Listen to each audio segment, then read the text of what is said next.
আমি জিন বানাই নাই, এত নিকৃষ্ট ধাতু দ্বারা আমি আর কাউকে বানাই নাই।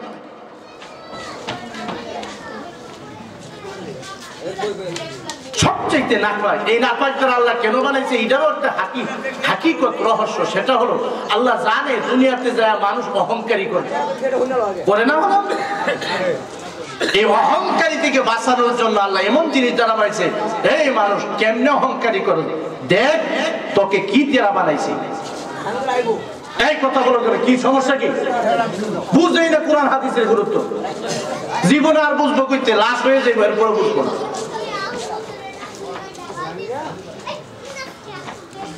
কষ্ট হইতেছে, বুঝতেছেন না কথাগুলো? দেখেন আমি কি বলতে চাচ্ছি, আমার একটা উদ্দেশ্য আছে। There is a main target to discuss here from the Quran and Hadith. একটা উদ্দেশ্য আছে, বুঝতে হবে। আজকে এই মাদ্রাসার মাহফিলে আসছে, এজন্য আমার কিছু বলতে হবে এখানে, বোঝার জন্য আমাদেরকেও বুঝতে হবে, আমরা যেহেতু মুসলমান দাবি করি। তো মানুষকে আল্লাহ তাআলা এমন নাপাকি দ্বারা বানাইছে, যেই জিনিসটা বের হলে সামান্য পরিমাণ উত্তেজনার সাথে বের হলে গোসল ফরজ, উযু করলেও কাজ হবে না। আটলান্টিক মহাসাগর, 7 মহাসাগর, সাগর মহাসাগর, নদী নালা, সকল পানিও যদি ওই মানুষটার গায়ে ঢেলে দেওয়া হয়, কিয়ামত পর্যন্ত ডালে, আর সারা দুনিয়ার সমস্ত সাবানের ফ্যাক্টরি সাবান দিয়া সারা শরীর ঘষাইতে থাকে, যত সেন্ট আতর ঢালতে থাকে, রাসূল বলেন কিয়ামত পর্যন্ত এই মানুষ পাক হবে না যতক্ষণ গোসলের 3টা ফরজ সহ সে গোসল না করবে। ঠিক না বেঠিক? অনেক মুসলমান আছে গোসলের ফরজ তো জানে না। আর গোসল যদি কারো ফরজ হয়, এই ব্যক্তি যদি গোসলের ফরজ সহ গোসল না করে পবিত্র হবে না, আর পবিত্র না হলে কিয়ামত পর্যন্ত উযু করলেও উযু দিয়ে নামাজ হইবে না। অনেক কথা আছে, এগুলো সময়ের ব্যাপার। আমার একটা বোঝানো আজকে উদ্দেশ্য আছে। আমি বেশিরভাগ অনেক মাহফিলে গেলে মাসলা বয়ান করি, আজকে মাসলা নাই, একটা কাজ আছে মাদ্রাসা।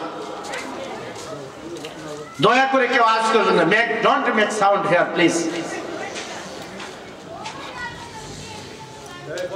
দেখেন কি কি দিয়ে আল্লাহ বানাইছে, ভালো করে এই জিনিসটা কিন্তু পয়েন্টটা মনে রাখেন আমার বন্ধুরা। আমার আল্লাহ রাব্বুল আলামিন মানুষকে এত নিকৃষ্ট ধাতু দ্বারা বানাইছেন, যেই ধাতু বের হওয়ার সাথে সাথে মানুষটার উপরে গোসল ফরজ হয়ে যায়। প্রস্রাব করলে গোসল ফরজ হয় না, পায়খানা করলে গোসল ফরজ হয় না, মুখ ভরে বমি করলে গোসল ফরজ হয় না, পিছনের রাস্তা দিয়ে বাতাস নির্গত হইলে গোসল ফরজ হয় না, রক্ত প্রবাহিত হইলে গোসল ফরজ হয় না। কিন্তু আপনি আমাকে আল্লাহ রাব্বুল আলামিন এমন নাপাক সামান্য একটা ফুটা দ্বারা বানাইছে, যেই নাপাকটা বের হওয়ার সাথে সাথে মানুষটার উপরে গোসল ফরজ হয়ে যায়। কিয়ামত পর্যন্ত গোসলের ফরজ সহ যদি গোসল না করে, তামাম দুনিয়ার সব পানি যদিও ঢেলে দেওয়া হয়, ওই মানুষটা কশিন কালেও পবিত্র হতে পারবে না। এত নিকৃষ্ট, এই নিকৃষ্ট। আমার যেটা বলা উদ্দেশ্য, মুসলমান আজকে যারা ঘরে বসে আছো শুনে রাখো, বাইরে বাজারে বসে আছো শুনে রাখো, দাঁড়ায় আছো শুনে রাখো, হাঁটতেছো শুনে রাখো, টেলিভিশনের পর্দা ছাড়া তাকায় আছো শুনে রাখো,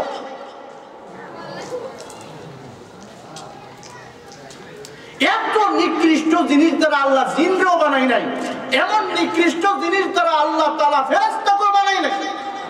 তো এত নিকৃষ্ট ধাতু দ্বারা তৈরি এই মানুষটারে আল্লাহ সৃষ্টির সেরা বললো কেন? এইটা বলতে হতো ভালো করে, বলার দরকার ছিল সৃষ্টির সেরা ফেরেশতা, নূর দ্বারা তৈরি, নূর তো দামি জিনিস। এরপরে সেকেন্ডলি জিনরে বলার দরকার ছিল, কারণ জিনও তৈরি সে আগুন দ্বারা। আমাদেরকে আল্লাহ সৃষ্টির সেরা কেন বললেন? আমার বন্ধুরা, আমার আল্লাহ রাব্বুল আলামিন সূরা বনী ইসরাঈলের 70 নং আয়াতের মধ্যে আল্লাহ রাব্বুল আলামিন কসম করে বলেন, ওয়ালাকাদ কাররামনা বনী আদম, indeed I have respected the children of Adam, নিশ্চয় আল্লাহ বলেন, কসম করে বলি হে দুনিয়ার মানুষ, হে ভালুকার পুরুষ শুনে রাখো, ভালুকার যুবকেরা শুনে রাখো, যুবতীরা শুনে রাখো, মুরব্বীরা শুনে রাখো, আল্লাহ রাব্বুল আলামিন বলে বাংলাদেশিরা শুনে রাখো, সৌদিয়ানরা শুনে রাখো, কিয়ামত পর্যন্ত আগত মানুষ শুনে রাখো, আমি আল্লাহ ফেরেশতারে নূরের তৈরি বানাইছি, কিন্তু তাকে সৃষ্টির সেরা ঘোষণা দেই নাই। জিন জাতিকে আগুন দ্বারা বানিয়েছি, তাদেরকেও সৃষ্টির সেরা ঘোষণা দেই নাই।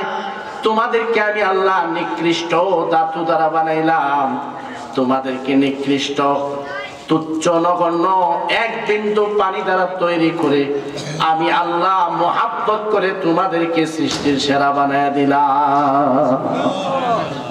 এখন প্রশ্ন, কেন আল্লাহ আমাদেরকে সম্মান দিলেন? Why did Allah respect the children of Adam? আদমের সন্তান কেন দামি? ফেরেশতার চাইতেও দামি, জিবরাইলের চাইতেও দামি, আরশ থেকেও দামি, জান্নাত থেকেও দামি, দুনিয়া থেকেও দামি, চন্দ্র থেকেও দামি, সূর্য থেকেও দামি, বাতাস থেকেও দামি, সাগর মহাসাগর থেকেও মানুষ দামি। সুবহানাল্লাহ, সুবহানাল্লাহ। এই পৃথিবী সাজাইছে আল্লাহ ফেরেশতার জন্য না, ফেরেশতার জন্য না। এই পৃথিবী আল্লাহ জিনের জন্য সাজায় না। এই সূর্য আল্লাহ মানুষের জন্য বানাইছে, চন্দ্র আল্লাহ মানুষের জন্য বানাইছেন, আসমান আল্লাহ মানুষের জন্য বানাইছেন, দুনিয়া আল্লাহ মানুষের জন্য বানাইছেন, দুনিয়ার বৃক্ষরাজি মানুষের জন্য বানিয়েছেন, দুনিয়ার সাগর মহাসাগর মানুষের জন্য বানিয়েছেন, দুনিয়ার মাটি মানুষের জন্য বানিয়েছেন, যত ফল গাছ মানুষের জন্য বানিয়েছেন, আখিরাত আল্লাহ জান্নাত মানুষের জন্য বানাইছেন। আল্লাহর কুদরতি অন্তরে যে প্রেম ভালোবাসা, এই প্রেম ভালোবাসা আল্লাহ ফেরেশতার জন্য তার অন্তরে লালন পালন করেন না। আল্লাহর মধ্যে যে 100 ভাগ ভালোবাসা আছে, 100 ভাগ ভালোবাসা জিনদের জন্য আল্লাহ লালন পালন করে না, অন্য কোনো মাখলুকের জন্য ভালো করেন নাই। হাদিস শরীফ আছে, আল্লাহ বলেন আমার মধ্যে যে 100 ভাগ ভালোবাসা প্রেম, এটা আমি মানুষের জন্য তৈরি করছি। সুবহানাল্লাহ। এর মানে আমি মানুষকে সমস্ত 18,000 মাখলুকাতের নেতা বানাইছি। The man is leader of all the creations. মানুষ সমস্ত মাখলুকের নেতা। সুবহানাল্লাহ। বুঝেন আপনি আর আমি কি, এটা বুঝতে হবে। আমরা তো মনে করি আমরা কি যেমনি মনে সেমনি চলতেছি। যেই জিনিস যত দামি সেই জিনিস তত সতর্কতার সাথে চলা লাগে, ঠিক না বেঠিক? রিক্সা একটা গাড়ি, ঠিক না? 3টা চাকা দিয়ে চলে। মোটর সাইকেল এটাও একটা গাড়ি, প্রাইভেট কার এটাও একটা গাড়ি, বাস এটাও একটা গাড়ি, ট্রেন এটাও একটা গাড়ি বাহন, আবার উপর দিয়ে চলে হেলিকপ্টার, এর চেয়ে তো আরো চলে বিমান, ঠিক না বেঠিক? গাড়ির প্রত্যেকটা গাড়ির দামের মধ্যে ব্যবধান আছে, আছে না? রিক্সার দাম আর মোটর সাইকেলের দাম এক নয়। এমনই ভাবে রিক্সার দাম মোটর সাইকেলের চাইতে দাম হইলো প্রাইভেট কারের দাম বেশি, প্রাইভেট কারের চেয়ে ভালো বাসের দাম বেশি, এর চাইতেও বেশি দাম ট্রেনের, ট্রেনের চাইতেও বেশি দাম হেলিকপ্টারের, হেলিকপ্টারের চেয়ে বেশি দাম বিমানের, ঠিক না বেঠিক? আমি কেন কইতেছি ফালতু কথা না, বুঝতে হবে। প্রাইভেট রিক্সাওয়ালা যেমন সতর্কতার সাথে গাড়ি চালানো দরকার, মোটর সাইকেলওয়ালা এর চাইতেও বেশি সতর্ক হওয়া দরকার, প্রাইভেট কারওয়ালা আরো বেশি সতর্ক হওয়া দরকার, বাসের ড্রাইভার আরো সতর্ক হওয়া বেশি দরকার, ট্রেনের ড্রাইভার আরো বেশি সতর্ক হওয়ার দরকার, হেলিকপ্টারের ড্রাইভার আরো সতর্ক হওয়া দরকার, বিমানের ড্রাইভার আরো সতর্ক হওয়া দরকার, ঠিক না? কারণ রিক্সা যেমন দাম তার অ্যাক্সিডেন্টটা তেমন হবে যদি হয়। মোটরসাইকেল যেহেতু আরেকটু দামি, তার অ্যাক্সিডেন্টও হইলে আরো বেশি বড় হবে।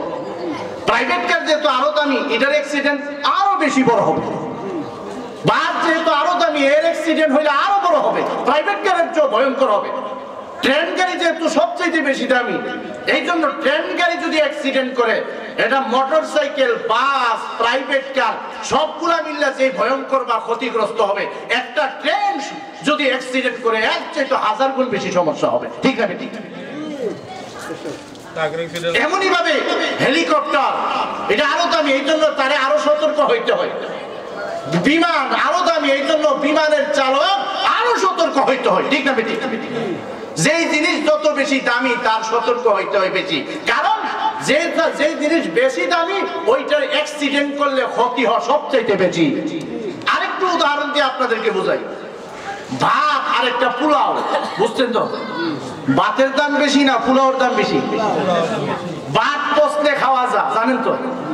ভাত যদি গন্ধ হয়ে যায়, পানি তুইলে গন্ধ শেষ, খাওয়া যায়। পোলাও যদি পচা যায়, খাওয়া যায়? অথচ দাম বেশি কোনটা, ভাতের না পোলাও? এই জন্যই বলতেছিলাম যে জিনিস যত বেশি দামি এটা বেশি পচলে, এটা যখন পচে এমন পচা পচে এটার আর কোনো অস্তিত্ব থাকে না, ঠিক না? তো মানুষ সবচেয়ে বেশি দামি। আমার বন্ধুরা, আমার আলোচনা অনেক বড় কিন্তু সময় শর্ট, এই জন্য আমি এত বড় লম্বা কথা বলবো না, আপনাদেরকে বুঝাইবার জন্য এগুলা বলতেছি। মানুষ সূর্যের চাইতেও বেশি দামি, চন্দ্রের চাইতেও বেশি দামি, মানুষ আরশের চাইতেও বেশি দামি, জান্নাতের চাইতেও বেশি দামি, নূরের তৈরি ফেরেশতার চাইতেও বেশি দামি, জিন জাতির চাইতেও বেশি দামি। মহান আল্লাহ বলেন, বান্দা বান্দি 18,000 মাখলুকের মধ্যে আমি আল্লাহ তোদেরকে সবচাইতে বড় দামি বানায়া দিলাম। এই কথা আল্লাহ কেন বলছে? বুঝাইবার জন্য। মোটরসাইকেল যখন বাজারে চালা ছেলে, বাপের কো সাবধান, আগে চালাইতি সাইকেল বাইসাইকেল, এখন মোটরসাইকেল আগের মতন তিরিং বিরিং করলে চলবে না, বুঝলেন নাকি? প্রাইভেট কার মালিক যখন দিয়া দে ভাড়া, তখন মালিকে বইলা দে, ড্রাইভার সাহেব আগের মতন আপনি সিএনজি মনে কইরা চালায়েন না, এটা কিন্তু প্রাইভেট কার। কারণ প্রাইভেট কার নষ্ট হইলে সিএনজির চেয়ে বেশি ক্ষতিগ্রস্ত হবে, ঠিক না? ঠিক। মহান আল্লাহ বলেন, তোরা কিন্তু মানুষ, তোদেরকে আমি দামি বানাইছি। আমি নূরের তৈরি ফেরেশতাকে এত দামি বানাই নাই। জিবরাইলের চাইতে মানুষ দামি, জান্নাতের চাইতে মানুষ দামি, জিন জাতির চাইতে মানুষ দামি, পশু পাখির চাইতে মানুষ দামি, দুনিয়াতে মানুষ দামি, আখিরাতে মানুষ দামি। আল্লাহ বলেন, আমি আল্লাহর পরে মর্যাদার চাই চার, এই চারটা আমি মানুষকে দিয়ে দিলাম। সুবহানাল্লাহ। এই কথা বলে আরো কথা বলে কি এই কথা আল্লাহ কেন বলে?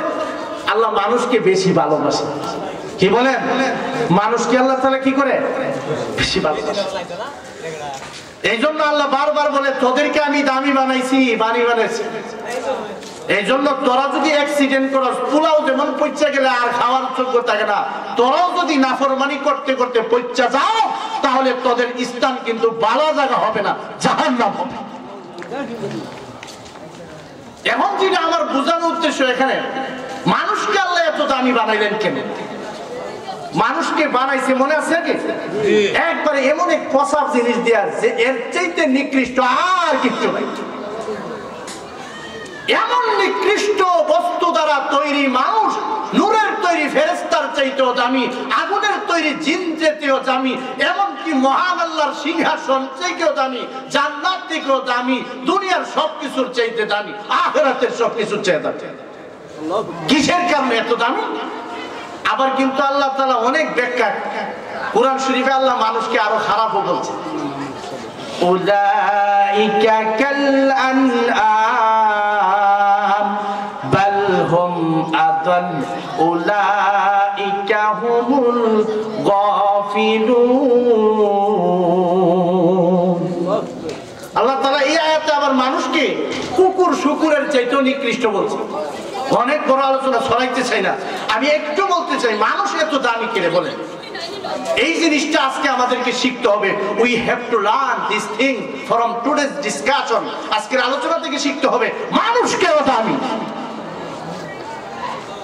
যে কোনো জিনিস দামি হওয়ার জন্য এর পিছনে একটা কোনো না কোনো কারণ থাকে, কারণ ছাড়া ওই জিনিসটা দামি হইতে পারে।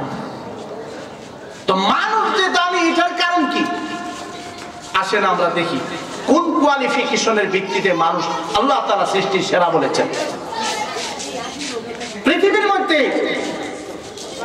বর্তমানে যেই বিজ্ঞান, যেই যোগ্যতা সারা পৃথিবীর মধ্যে ছড়িয়ে আছে, ব্যাপক হারে পড়াশোনা চর্চা চলছে।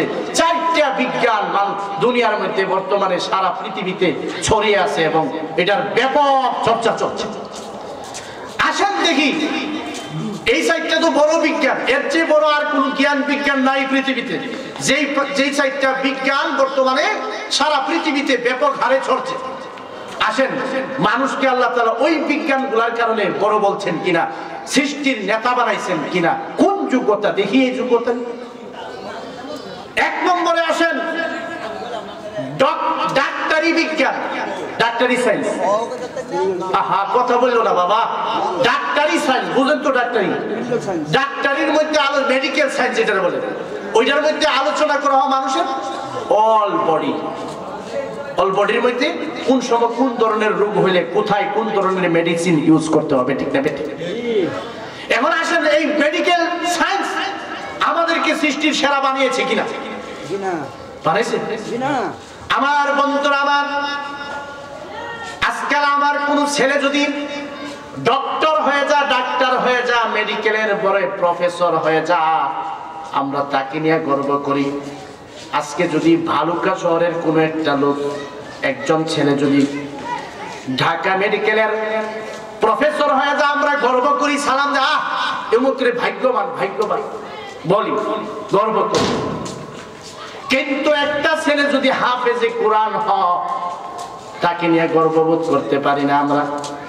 আসলে আসেন দেখি কোন কারণে আল্লাহ রাব্বুল আলামিন সৃষ্টির সেরা বলছেন। মেডিকেল সায়েন্স সৃষ্টির সেরা মানুষকে বানাইতে পারে না, কারণ মেডিকেল সায়েন্স আল্লাহ রাব্বুল আলামিন মানুষের মধ্যে আল্লাহ যেভাবে দিয়েছেন, অন্যান্য পশু পাখির মধ্যে আল্লাহ তাআলা এই জ্ঞান দান করেছে। দেখেন, ফর এক্সাম্পল, মানুষ এই যে দেখেন, দুইটা ছেলে যদি স্কুলের 1 ক্লাসে পড়ে, দুইজনেই যদি একটা সাবজেক্টে 100 পায়, তাহলে এই দুইজনের মধ্যে একজন বড় আরেকজন শুরু করার কোনো সুযোগ নাই, ঠিক না বেঠিক? একজন যদি 1 নম্বর কমায়া পায়, একজন পাইছে মনে করেন 100, আরেকজনে পাইছে 99, তাহলে 100 যিনি পাইছে 1 বেশি পাওয়ার কারণে সে দাম, কারণ ওইটা 100 পায় না, ঠিক না বেঠিক? তাহলে মানুষ এমন একটা যোগ্যতা মানুষের লাগবে, যেই যোগ্যতাটা অন্য কোনো কিছুর মাখলুকের মধ্যে নাই, ফেরেশতার মধ্যে নাই, জিনদের মধ্যে নাই, অন্য কোনো পশু পাখির মধ্যে নাই। তাহলে ওই যোগ্যতাই মানুষকে সৃষ্টির সেরা বানাবে। এই মেডিকেল সায়েন্স, ডাক্তারি বিজ্ঞান আল্লাহ তাআলা মানুষকে যেমন দিয়েছে, প্রত্যেকটা প্রাণীকে আল্লাহ দিয়েছে। একটা উদাহরণস্বরূপ দেখেন, ভারতের কিছু কিছু এলাকা আছে জঙ্গলের পাশে অবস্থিত, ওই এলাকার গুলো, ভারতের মধ্যে একটা আইন আছে, রাষ্ট্রীয় আইন, সেটা হলো বানর মারা নিষিদ্ধ হওয়ার কারণে, আরো আগের কথা, আগে জঙ্গল এলাকায় বানর থাকতো বেশি, বানরের উৎপাদন থাকতো বেশি, বিশেষ করে যাদের বাড়ি জঙ্গলের আশপাশ থাকতো, এরা বানরের উৎপাতে ঘুমাইতে পারত। একবার যেহেতু বানর মারা রাষ্ট্রীয় ভাবে নিষেধ, একবারে এক বাড়িওয়ালা অস্থির হয়ে গেছে বানরের ঝাড়ায়, এই জন্য সে ভাবলো বানরকে হাতে মারবো না, ভাতে মারবো। বুঝেন না? বাতে বুঝেন তো? এমন ভাবে মারবো যাতে সরকার বুঝতে না পারে, বানর যেন আমার বাড়িতে না মরে, গিয়া জঙ্গলের ভিতরে গিয়ে মরে। এই জন্য সে রুটি কিনলো, রুটির ভিতরে বিষ মিক্স করে মেশায়া ছাদের উপরে ছড়াই দিছে। ছড়ায়া জানালার ফাঁকা দিয়ে দেখতেছে বানর গুলা কি করে। দেখে যে বানর যেই টাইমে আসা, দলে দলে বানর আয়া উঠছে। ওইটা দেখে কি সুন্দর রুটি। বানরের নেতা কো সাবধান, রুটি যেমনি ফালাইছে সাবধান, খাবি না, আগে টেস্ট কর। বানর দেখেন কি বুদ্ধি, আমাকেও সেই বুদ্ধি নাই ওখানে। বানর প্রত্যেকে রুটি গুলা উঠাইছে, উঠায় নাকের সাথে নিয়ে গেলা নিচ্ছে, যে না বিষ আছে, বুঝেন না কি আছে ভিতরে, বিষ। বানর গুলা একটাও খায় নাই, সোজা জঙ্গলে গেছে। বাড়িওয়ালা দেখতেছে, জঙ্গলে যায় কিছুক্ষণ পরে এই বানর গুলো আবারও আসছে, কিন্তু প্রত্যেকটার হাতের মধ্যে এবার একটা গাছের ডাল নিয়ে আসছে, ছোট্ট একটা গাছের ডাল। আইসা প্রথমে গাছের ডালগুলা খাইছে বানরে, খায়া বিষ মাখা সবগুলা রুটি পেট ভরে খেয়ে নাচতে নাচতে জঙ্গলে গেছে, একটা বানরও মরে নেই। তাইলে এই বিষ থেকে কোন ওষুধ দিলে বিষের অ্যাকশন থেকে বাঁচা যায় এই চিকিৎসা বানরেও জানে। আমার বন্ধুরা, আমার ডাক্তারি সায়েন্স বা মেডিকেল সায়েন্স মানুষকে সৃষ্টির সেরা বানাইতে পারে না। এই সায়েন্সের কারণে মানুষ সৃষ্টির সেরা হইতে পারে না, কারণ এই যোগ্যতা, এই সায়েন্স আল্লাহ রাব্বুল আলামিন মানুষকে যেমন ভাবে দিয়েছে, জঙ্গলের একটা বানরকেও আল্লাহ তাআলা ওই জ্ঞান দান করেছে। ঠিক না বেঠে? সুতরাং ডাক্তারি সায়েন্স নিয়ে মক্তালি করার কিছু নাই, গর্ব করার কিছু নাই, প্রফেসর নিয়ে গর্ব করার কিছু না। আজকে প্রফেসর বললে ফেরেশতারা বলবে না যে উনি প্রফেসর, উনি ঢাকা মেডিকেলের বড় প্রফেসর, তার মাফ করে দে, এইগুলা বলবে না। কিন্তু একটা হাফেজে কোরআন মরলে ফেরেশতারা জান্নাতের পোশাক পরার জন্য পাগল হয়ে যাবে। ঠিক না বেঠে? তাই বোঝা গেছে মেডিকেল সায়েন্স দুনিয়াতে কিন্তু দিন দিন উন্নত হইতেছে। এই সায়েন্স দিয়ে মানুষ সৃষ্টির সর্দার হইতে পারে না, কারণ এই সায়েন্স আল্লাহ বানরকেও দিয়েছে, মানুষকে যেমন দিয়েছে বানরকেও দিয়েছে। এবার আসেন আরেকটি সায়েন্স সারা পৃথিবীতে যেটা চলতেছে, ইঞ্জিনিয়ারিং সায়েন্স। ইঞ্জিনিয়ারিং প্রকৌশলী বিদ্যা। ওইখানে বিল্ডিং নির্মাণ নিয়ে আলোচনা হয়। একটা বিল্ডিং বানাইতে কতটুকু লোহার দরকার, কতগুলো সিমেন্টের দরকার, কতগুলো ইটের দরকার, বুঝছেন না? কত তালা উঠাইলে কত তালা লাগে। এই ইঞ্জিনিয়ার বিদ্যা আমাদের দেশে যে পরিমাণ আছে অন্যান্য দেশে আরো বেশি শক্তিশালী। বড় বড় বহির্বিশ্বে গেলে দেখবেন 120 তালা 30 তালা পর্যন্ত উড়াইছে এই ইঞ্জিনিয়ারিং সায়েন্সটা। এই ইঞ্জিনিয়ারিং সায়েন্স মানুষকে সৃষ্টির সেরা বানাইছে কিনা, বা এই সায়েন্সের কারণে মানুষ সৃষ্টির সেরা, এই কারণে আল্লাহ কি শ্রেষ্ঠত্ব দিয়েছেন কিনা দেখি আমরা।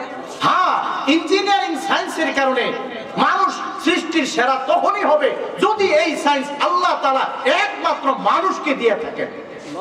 অথচ গবেষণা করলে দেখা যায় ইঞ্জিনিয়ারিং সায়েন্স আল্লাহ মানুষকে যেমন দিছে, পাখিকেও আল্লাহ দিছে। বাবুই পাখি চিনেন তো? বাবুই পাখি তাল গাছের মধ্যে কি সুন্দর করে বাসাটা বানাবে। এই বাসাটা এত সুন্দর করে বানা, এই বাসাটার মধ্যে ডিম পাড়ার জায়গা আছে আলাদা, ছোট্ট বাসাটার বাচ্চা থাকার জায়গা আছে আলাদা, আর ওই বাবুই পাখি তার স্বামীকে নিয়ে থাকার জায়গা আছে আলাদা। এরপরে দেখেন কি বুদ্ধি, কি সুন্দর বাইন্ডা দিয়েছে। দেখছেন দুনিয়ার কোন ইঞ্জিনিয়ার, সারা দুনিয়ার সমস্ত ইঞ্জিনিয়ারিং ইউনিভার্সিটি যেগুলা প্রকৌশলী বিদ্যালয়ের সব ইঞ্জিনিয়ার একসাথে বসে বাইকটা ফেলাইলো, বাবুই পাখি যে সুন্দর করে বাইন দিয়া বাসা বানাইছে তার ইঞ্জিনিয়ারিং সায়েন্স দিয়া দুনিয়ার কোন ইঞ্জিনিয়ারিং সায়েন্স ওইখানে গিয়ে পারবে না। ঠিক আছে? ঠিক দেখেন না, দুনিয়ার মানুষের ইঞ্জিনিয়ারিং সায়েন্স যারা বড় বড় বিল্ডিং বানা, কিন্তু যখন ভূমিকম্প হয়, ঝড় তুফানো সব ভেঙে তছনছ হয়ে যায়। ঠিক না বেটি? কিন্তু সারা দুনিয়ার সব শেষ হয়ে যায়। বাবুই পাখি যে একটা ছোট্ট পাখি, তার ইঞ্জিনিয়ারিং বিদ্যা দ্বারা এই যে বাবুই গাছের মধ্যে একটা বাসা বানাইছে, গাছ শেষ হয়ে যায়, গাছ পড়ে যায়, দুনিয়া সব শেষ হয়ে যায়, কিন্তু তার বাসাটা সামান্য পরিমাণও ক্ষতি হয় না। ঠিক আছে? এই জন্য আমার দুস্থ বুজুর্গণ, পৃথিবীর মধ্যে বর্তমানে সবচাইতে প্রচলিত সায়েন্সের মধ্যে আরেকটা হলো ইঞ্জিনিয়ারিং সায়েন্স। এই ইঞ্জিনিয়ারিং সায়েন্স মানুষকে সৃষ্টির সেরা বানাইতে পারে না। ইঞ্জিনিয়ারিং সায়েন্সের কারণে মানুষ সৃষ্টির নেতা হতে পারে না, ফেরেশতার চাইতে নেতা দামি হইতে পারে না, চন্দ্র সূর্যের চাইতে দামি হতে পারে না, কারণ আল্লাহ রাব্বুল আলামিন এই ইঞ্জিনিয়ারিং সায়েন্স মানুষকে যেভাবে দিয়েছে, আল্লাহ তাআলা একটা বাবুই পাখিকে এর চাইতেও বেশি দিয়েছে।